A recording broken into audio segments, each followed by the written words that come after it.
of the United States of America, and to the republic for which it stands, one nation, under God, indivisible, with liberty and justice for all. Good morning, Troy High School. I'm Kosi. And I'm Syra. And we're your anchors today on Troy OMNIA. To start off our show, here's Leo Club to talk about their meeting at lunch today. Hi, I'm Sam. I'm Pop for Leo Club.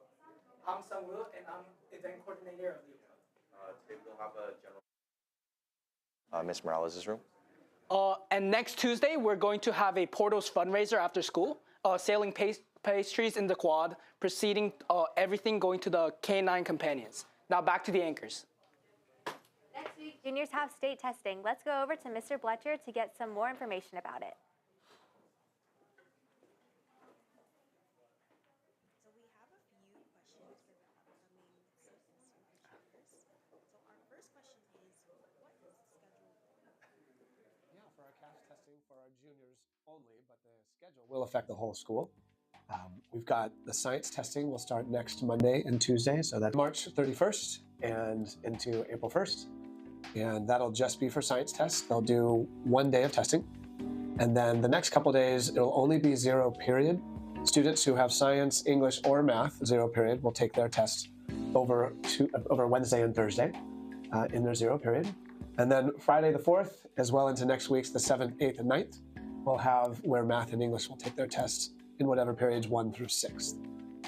So what would happen if a student were to be absent on any of those days? Yeah, we really encourage your attendance to be there every day for every test, because if you do miss it for some reason, we'll typically pull you the following day from our attempt to be the least disruptive class, but that's not necessarily what will be the least disruptive for you. So unfortunately, we have to pull you right away and get those makeup tests done as soon as possible. So hopefully we don't have to do that and you're able to attend all of your testing periods. So if a student was not taking a science class, would they still have to take a science test? Yeah, that's an excellent question. So if I'm a junior, I have to take a science test, a math test, and an English test. They will all have to be pulled, and we'll be working with them one-on-one to figure out the best place for them to take that test. It might be in a science classroom, or we might pull you in the library and you'll test in a general session. And most importantly, will this affect anyone's grade? It does not affect any of your Troy grades for sure. But it is a couple things to think about. It is one of those rare times as us students, or I should say you as students, are able to do something back for your school. A lot of talk about universities and colleges.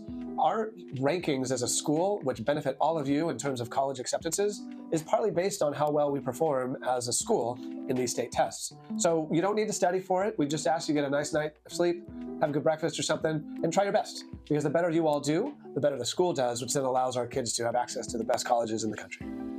Thank you so much. You're most welcome. Happy Friday there, Warriors. Man, that guy was very informational. Couple little things to think about for juniors. You should have received a sticker with your name and your state ID number that should be on your Chromebook. So if you did not get that from your English teacher, please seek them out today to get that sticker so you're ready to go on Monday next week. Speaking of which, your Chromebook should be charged and ready to go with you.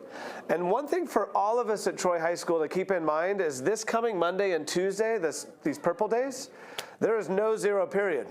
So traffic might be extremely thick and chunky. So maybe think about coming early, spread that out. Our library is still open every morning at 6:30, so there's a place to hang out if you need.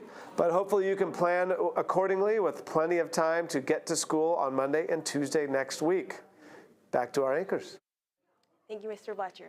Yesterday, baseball had a game against Miller High School and won with a score of 13-4, improving their record to 9-3. Tomorrow at 11, they will go against the Capiturnia Warriors at Cafeteria High School. And now to Jen and Courtney with OMNIA News Minute. Hey Warriors, and welcome to OMNIA News Minute. I'm Jen. And I'm Coco, and this is where we cover world news and politics here from OMNIA's studio.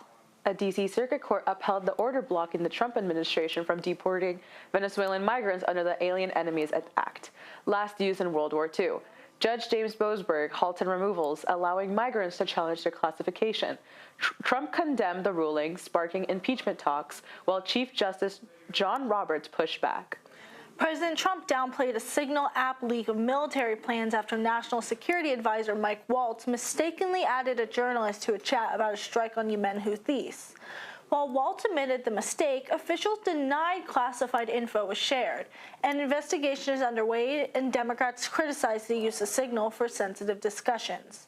The U.S. announced the tentative ceasefire deal between Ukraine and Russia, but key issues remain, including sanctions and controls of the Zaporizhzhia nuclear plant. Zelensky supports talks, but warns a final agreement is distant. In Gaza, the death toll has surpassed 50,000, with over 15,000 children killed. The humanitarian crisis worsens as healthcare infrastructure collapses. Israel resumed airstrikes after a ceasefire collapse, while Hamas demands Israeli withdrawal. The UN has reduced its presence after an attack killed a staffer. Casualty numbers remain disputed. And that's all for this time. Back to you, Syra and Kosi. Thank you for that informative video. And now to our senior class president, Daryl.